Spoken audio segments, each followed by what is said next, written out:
Welcome to A Better HR Business, the podcast that looks at how HR consultants and HR tech firms grow their businesses and how they help their employers to get the best out of their people. Remember, for show notes and downloads, go to www.getmorehrclients.com/podcast. That's getmorehrclients.com/podcast. Okay, let's get started. Hello, thanks very much for joining me today. Great to have you along. Really looking forward to this discussion with Melissa Shane. Melissa is from numbersandtech.com, an amazing mix, and we'll get into it, an amazing mix of accounting and tech, as cleverly the name implies. But yeah, Melissa's really kindly going to be walking us through the basics of small business accounting today. And I'm going to say hello to Melissa in a second. But first, Melissa is on a mission to help business owners understand their financial statements. She is a CFO turned entrepreneur, having founded ID Pro Accounting and now Numbers and Tech. Educated with an MBA and accounting degree, she has a unique background, having worked inside both corporate and startup companies, helping them account and grow profitable businesses. And this background provides current clients with the unique advantages derived from these experiences.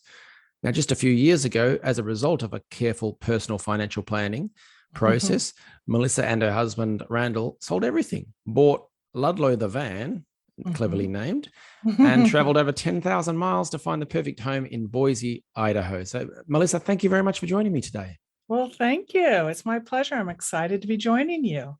Brilliant to have you along. And I have to be honest, as an Aussie, I always struggle with Boise or Boise. I just can't say it. I know, it's ridiculous. Boise. Yeah, think of it like SEE on the end, Boise. Right. We'll roll with that one. Well, Melissa, thank you very much for taking us through this. Before we start, do you just want to give us a quick snapshot of Numbers and Tech? Sure. Numbers and Tech. We are an accounting and tech firm combined, I guess you'd say. And that happened because doing bookkeeping and accounting in our current world and environment, everyone now suddenly has to be a techie at the same time. We all use apps and softwares and computers and payment processors. And in the beginning of having my own firm, I was always outsourcing this. You know, everyone would say, do you know an IT person? Do you know someone that can build a website? Do you know someone that can build me an app? So a few years ago, I merged ID Pro Accounting with a different tech firm, and we're now Numbers and Tech. So we are exactly what our name says we are. We can handle the number side and we can handle the tech side. Match made in heaven. Very good. Yes. Very good. Yeah. You know, as small business owners, we're all wearing many hats. We have to be great at accounting and marketing and sales and technology. So we try to simplify that process for our clients. Brilliant. I just had a flashback to one of the first ever business books I read. I think it was The E-Myth. And he's talking about getting the org chart when you're starting a business. You got to take yourself seriously and map out the org chart, even if your name is in every box. And it sounds a bit like that. So, Melissa, Yes. Thank you very much. You're going to be walking us through the basics of small business and accounting.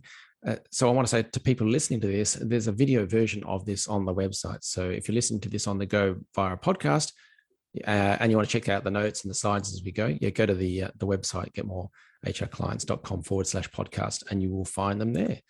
Melissa, what I might do is just shut up. I might put myself on mute and pass it across to you and then dive in with some questions as we go.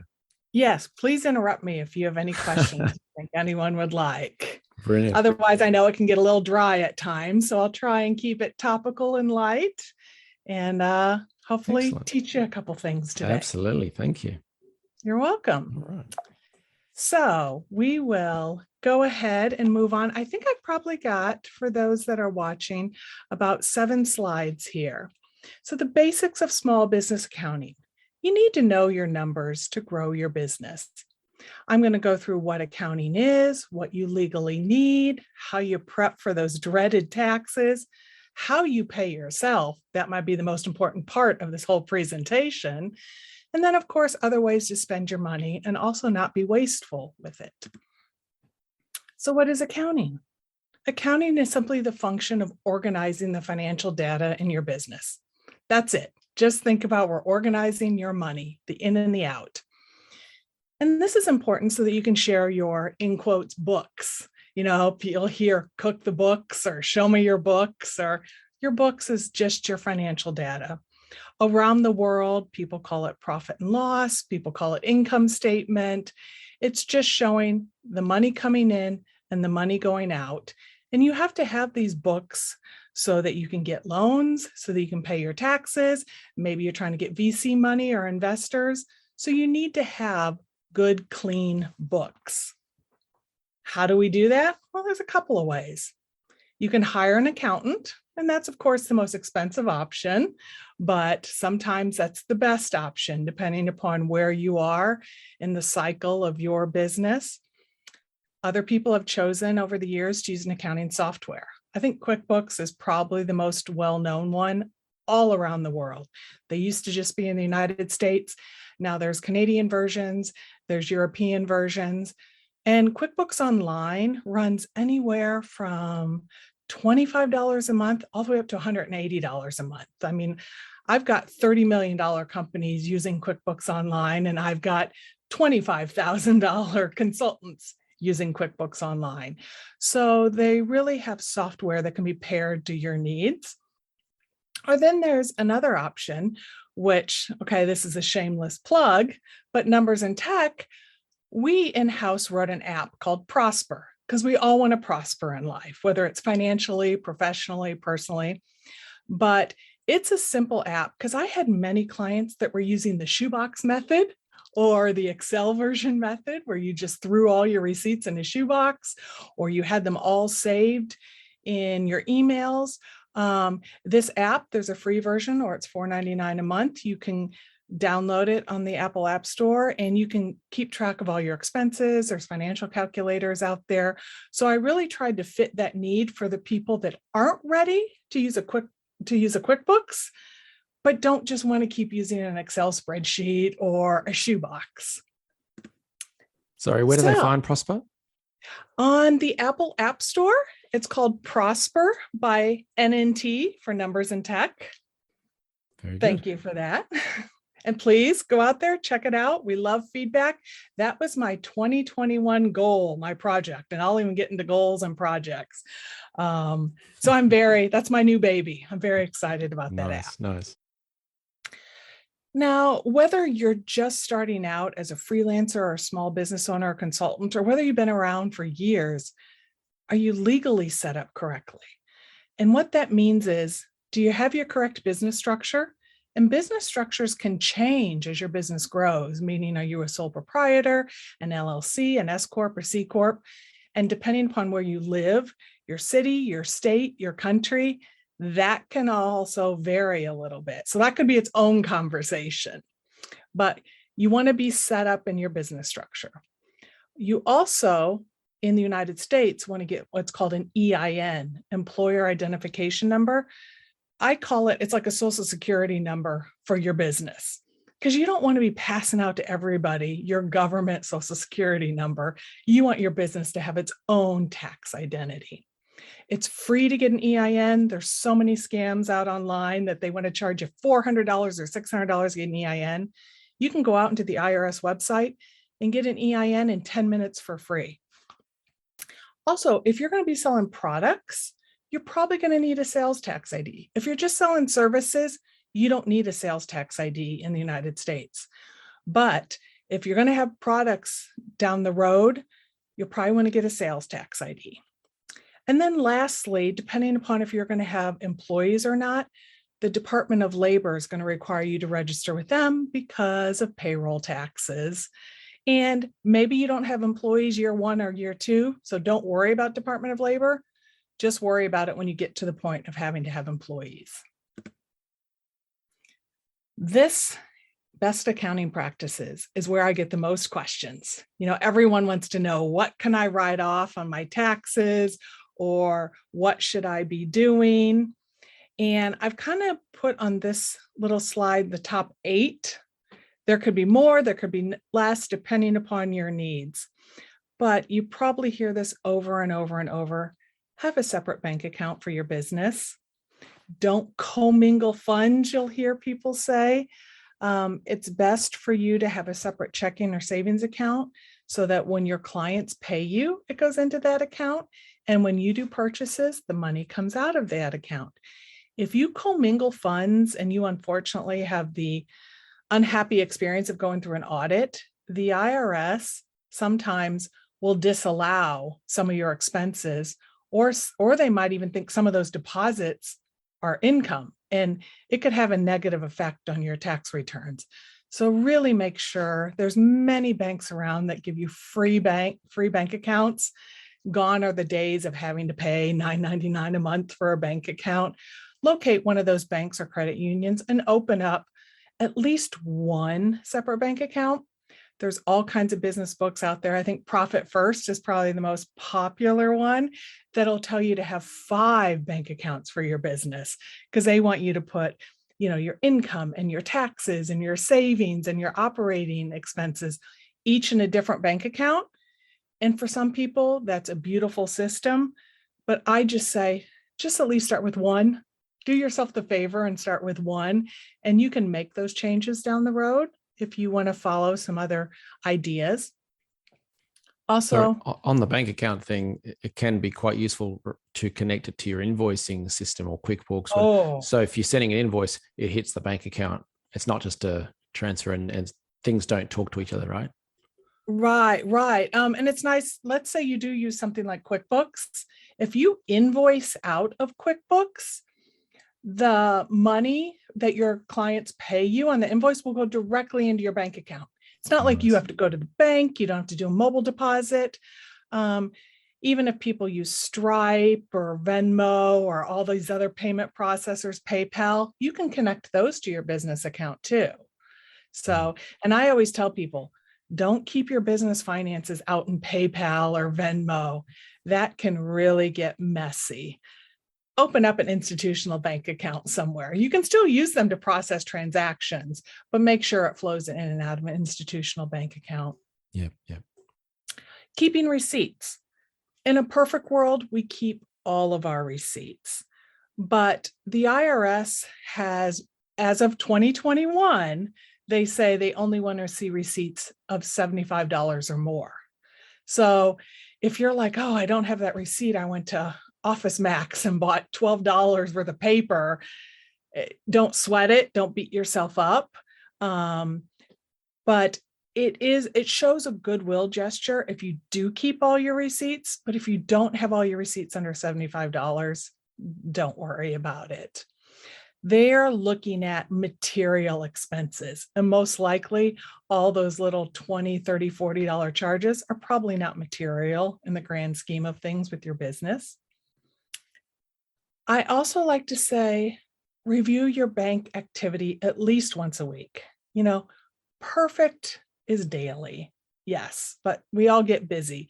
If you have an app on your phone for your bank, or if you can log in online, maybe every Sunday night or Monday morning or Friday afternoon, log in and just review real quick. Hey, do I know what all those charges are? Oh, so-and-so paid me. Just get in that habit for a couple reasons. One, you catch transactions that are faulty or duplicates or not yours right away.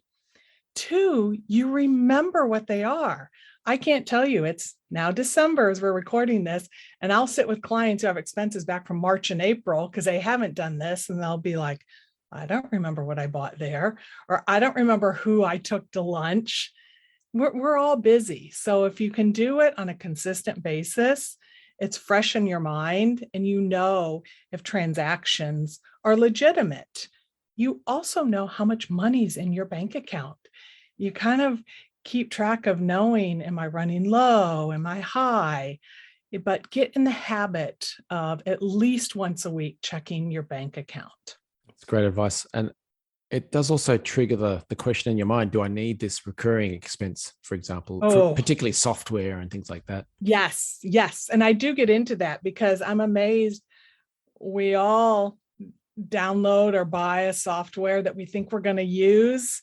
And you know what? A couple months later, we're not using it. And they make it difficult for us to unsubscribe.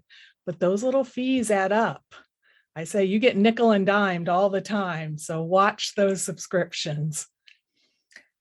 On the other hand, you might have credit card accounts. And this is why I say at least once a month, reconcile your accounts. What that means is if you use, whether you use, an app or a software, make sure that what's in those softwares matches 100% to your statement. So if you download a statement or you get a paper statement, you literally take that statement and compare it to your expenses to make sure, is there anything missing in your financial records or is there anything duplicated? And that way you've got confidence that the numbers you're even looking at are accurate. Because I know many people that may use an accounting software, but if they never reconcile to the bank or to their credit card, how do they even know if their financial statements are accurate? There could be duplicates or some big transaction could be missing. So that's why reconciling is so important. Also, setting both short-term and long-term goals. I talked about this. My goal had been to get an app created. I saw a need in the market, and that was a long-term goal. That's been a goal of mine for over a year, and I can tick it off my list. But a short-term goal, I say, maybe that's less than 90 days. Maybe you've got a short-term goal of reading some book or going out there and going to some networking events or saving money. Maybe you think I need to set aside some money in my emergency fund. But try and set goals because it's kind of that personal feeling of accomplishment. You feel good when you reach those goals. And we're obviously motivated individuals if we're working for ourselves. We need to keep moving forward. And how better to do that? By giving ourselves some little goals. Also, right now, has everyone created a budget for 2022? Do you have a budget for the new year? A budget can be both income goals, but also expenses. And then comparing that budget every month. I'll take my budget and I'll see, how did I do last month? And then I'll even ask myself, is that budget realistic? Because maybe come July next year, my business has totally changed and maybe I need to tweak my budget. But it's a way to keep track of where you've come from and where you're going. It's kind of like a roadmap for your business. And if you do all those best practices, honestly, prepping for taxes really shouldn't be that bad. And in the United States, our taxes are done on what's called a Schedule C. You can just go online, type in Schedule C. It's a 2-page document. It's not scary at all. I promise people. It's a 2-page document. It just asks for what's your income, what's your cost of goods sold, which I'll go over, what's your expenses. That's it. It's not, sometimes we make taxes out to be this giant monster. And I tell people, let's just look at the Schedule C. So on the Schedule C, there's about 20 expense categories. That's all the IRS says. You can deduct these 20 categories. So I tell everyone, if you have a copy of the Schedule C saved on your computer and you ask yourself, is this tax deductible? Look at those 20 categories and see, does it fall in those 20 categories? That's at least step one. So those categories could be things like meals, mileage, advertising, wages, travel, car and truck. All those are kinds of things on there. And prepping for taxes helps you know your profit margin and your gross margin. And many people don't even know this. And what that means is if I sell something for $100, whether it's a service or a product, how much did it cost me to sell that product? So I always say, let's say I do consulting for 1 hour, but I had to use some software that I pay a subscription for, or I had to go bring a notebook and some products to that consulting meeting. Those are my cost of goods sold, because I could not have done that consulting service if I didn't have those elements. So maybe those elements cost me $25 and I did a $100 bill. So really my profit margin is $75. So I have a 75% profit for every $100 I make. Knowing your margins, it gets a little tricky when we're talking about consulting. If I'm talking about a goods, it's easy. I always say a restaurant. A restaurant's easy. They have to buy food. So a food is their cost of goods sold, or a painter has to buy paints and canvases. That's their cost of goods sold. So knowing how much it costs you to provide your service is your cost of goods sold, and that's on the tax form.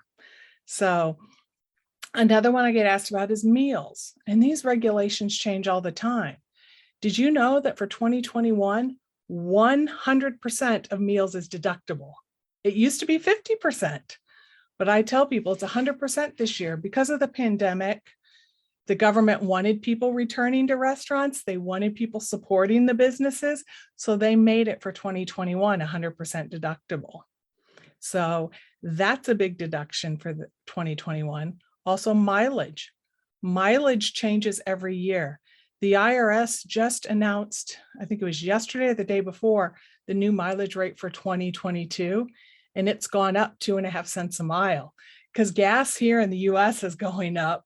So they increase the mileage expense. Now, mileage, there's hundreds of apps out there. You can use an app to track mileage, or you can kind of be old school and have a little notebook that you write down.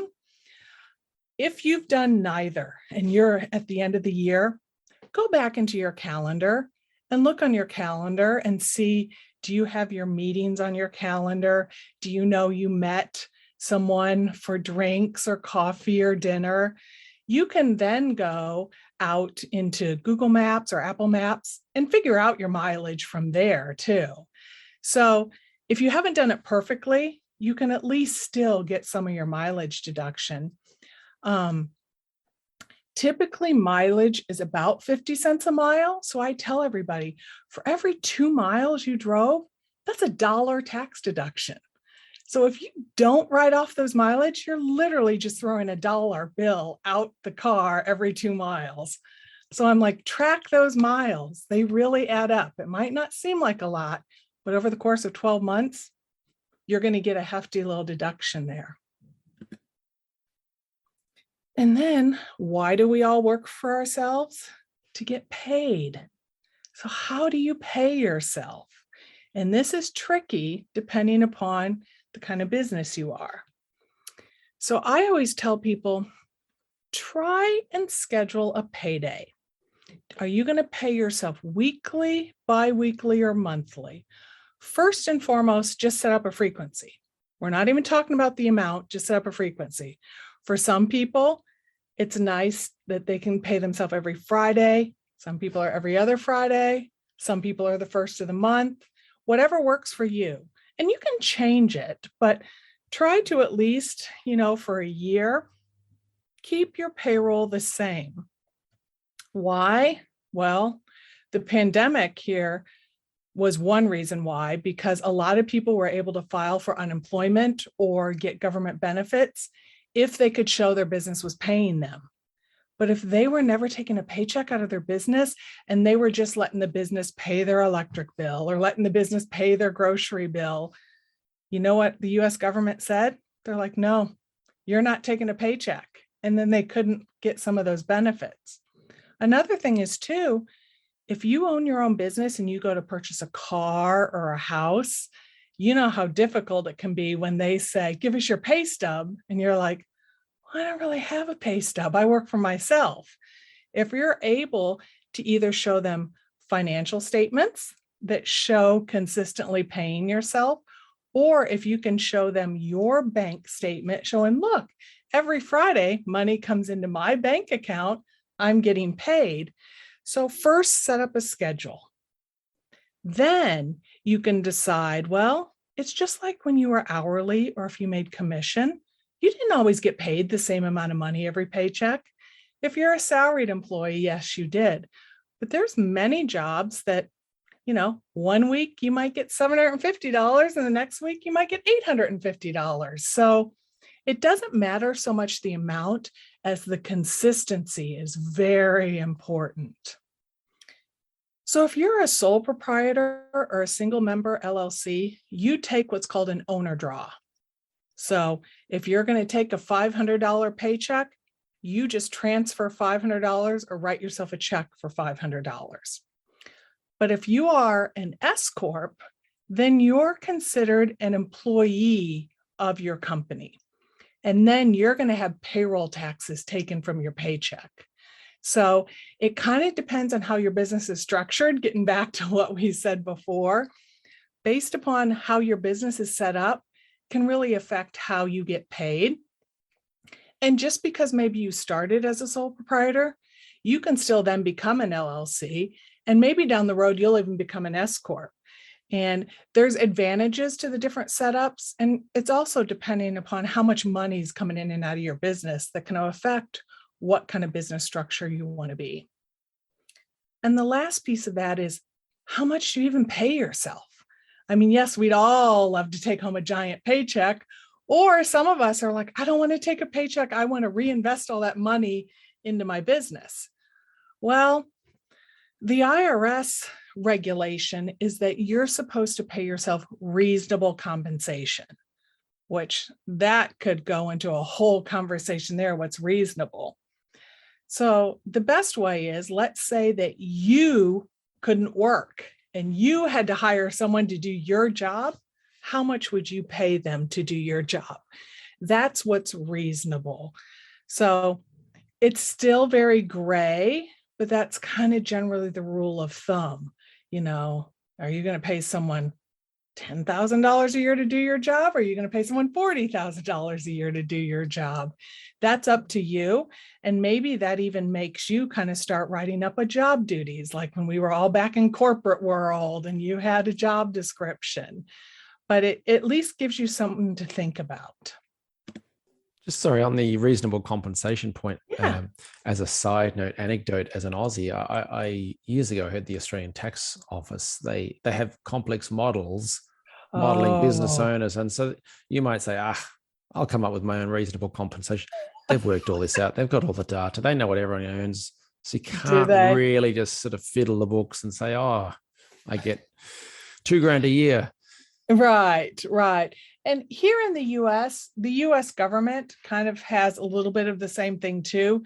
They're not well known, but if you were an accountant for a government agency, you're going to make in this pay range. And if you were an engineer for a government agency, you're going to make in this pay range.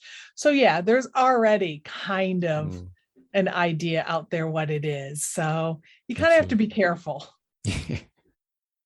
So then the other money you have to spend, the other expenses.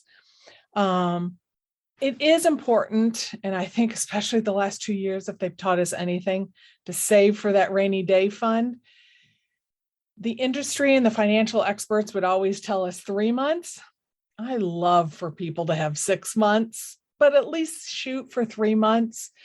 Shoot for 3 months of being able to pay for your internet or pay for whatever components it is you need to do your job. And then hopefully maybe even pay yourself too, because we all have lean months and fat months. So as long as you can prepare yourself for those lean months, the better off you'll be. And then I also tell people, spend in ways that's going to help you grow. Is that going to be education for yourself? Is that going to be hiring another employee so you can take on more clients? Is maybe that going to be marketing? But when you think of spending, spend in ways that is going to make your business grow, however that is you want it to grow. And then other is to pay down or refinance your debt. There's pros and cons to paying down and have zero debt. If you're going to carry debt, and if you're like a team debt person, you say, I like to finance things and not paying it off, I at least say try and get the best interest rate. And interest rates are at a historical low all around the world. Refinance debt, so at least you're not just paying on interest.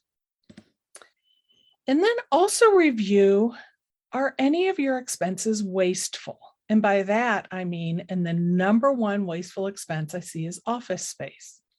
And I'm not saying you shouldn't have office space. By all means, some people work better in an office space. Some people need the office space to meet clients, but make sure your office space is the correct size and location. If you don't meet that many people at an office, but you still want one, you don't need to be right on Main Street, or you don't need to have this giant office. You'd probably be just fine with a small office off the main path a little bit, which will be less rent. But if you're a restaurant or a gift shop or something that you're selling products and you need that foot traffic, you need people to find you, then by all means, you need to be where people can see you. You need to be large enough that you can have your inventory out for people to see. So really consider what office space you truly need, or whether do you even need it at all. Because if you don't need office space, or there's a lot of co-working office spaces now and WeWorks and things like that are very inexpensive. Also, you touched on this, unnecessary software expenses. They can add up. I don't think I see one person that has less than 5 or 10 monthly subscription costs. We all do. It's the life we live in. But if all those are $5 to $10 each easily, and you have 5 or 10 a month, then you take a whole year. By the end of the year, you have a couple thousand in software expenses, no problem. So make sure you check on those. I see a lot of overhiring or wrong hiring. And by that, we mean, especially when we work for ourselves, we really want to trust our employees or trust our associates. And so what does that mean? Many times we hire our friends or our family or people we worked with before, and that's not always the right fit. Maybe we can trust them, but that doesn't mean they bring the right skill set to the table. And both parties can have the best of intentions, but really make sure you're hiring the right people. And maybe you don't need someone full-time immediately. Maybe you just need part-time, or maybe you need project-based. A lot of us now work with clients that maybe it's a short term or it's a big project. Consider just hiring an independent contractor, not an employee, and just for a project. So that can save you a lot of money, as well as making sure any marketing you purchase. I always tell people, can the results be measured? Meaning, do they have a coupon code? Are you measuring foot traffic or the number of traffic to your website or something? I'm always leery of buying marketing that they can't really tell me if it was successful or not. So just be wary of what marketing you purchase. And then lastly, we all love swag. We love to see our business name. We're proud of our businesses. We like to have it on our t-shirts or our coffee mugs or our hats, but swag's expensive and everyone's passing it out. And how much do we really keep? And so I always tell new businesses or consultants, maybe go less on the swag and instead really focus on the service that you provide to your client.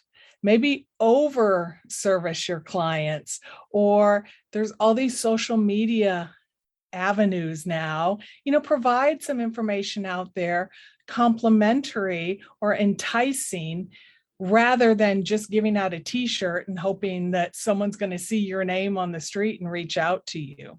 Swag is expensive. I see people spend thousands and thousands a year on swag, and I'm just not really convinced that it's the best bang for your buck on reaching those clients. I have to say, I was unpacking a bag from years ago, and I discovered my very first business cards in there. So there's still a chunk of them sitting there. And I was never into the swag. But a couple of things before we leave this section, the expenses, the office space thing. You mentioned the co-working spaces and the co-working companies. I actually think they're brilliant ideas for new and upcoming companies, because you're surrounded by potential clients and potential referrers. Can't tell you the number of clients I personally got, and also people I've worked with have got as a result of by being in those spaces, as opposed to being an office in a small location somewhere So Right. it's a cheaper thing, but there's also the vibe, the atmosphere, the energy you get from a place like that, and potential clients. And you can sometimes Yes, host events there that you wouldn't normally be able to host because you haven't got a precisely. space. And the cost savings is astronomical. Mm, I mean, and it used to just be those were only in San Francisco or New York. And yeah, now I feel like they're in every small town, small city, yeah, everywhere. I've seen them be anywhere from $100 a month, which is minimal, to thousands a month if you want your own like conference room or something in them. yeah, yeah, yeah. But really shop around and look. They're usually minimal commitment. It's usually month to month. They usually have a lot of networking, a lot of education opportunity. I agree 100%. Mm. Try them out. Yeah. One other point you made there was the make sure any purchase marketing can produce results that can be measured. So 100%. So I was actually on a call just earlier today with a client, and she's giving speeches and presentations all over the place, which is excellent. And what we're doing is we're just setting up different tracking pages, nothing fancy, just different pages. We call them landing pages. Mhm. So that guests from that talk will land on that page to get the notes and the slides and stuff.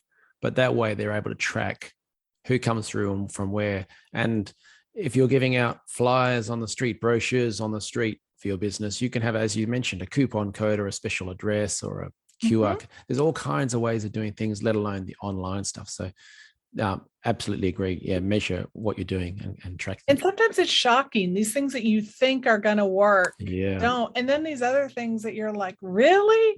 But you can learn a lot about the market out there by trying different things. And I tell people, it's not that I'm not telling you don't try them, but maybe don't dump 10,000 in that marketing scheme. Maybe dip your toe and do like 500 or 1,000 and see. Yeah.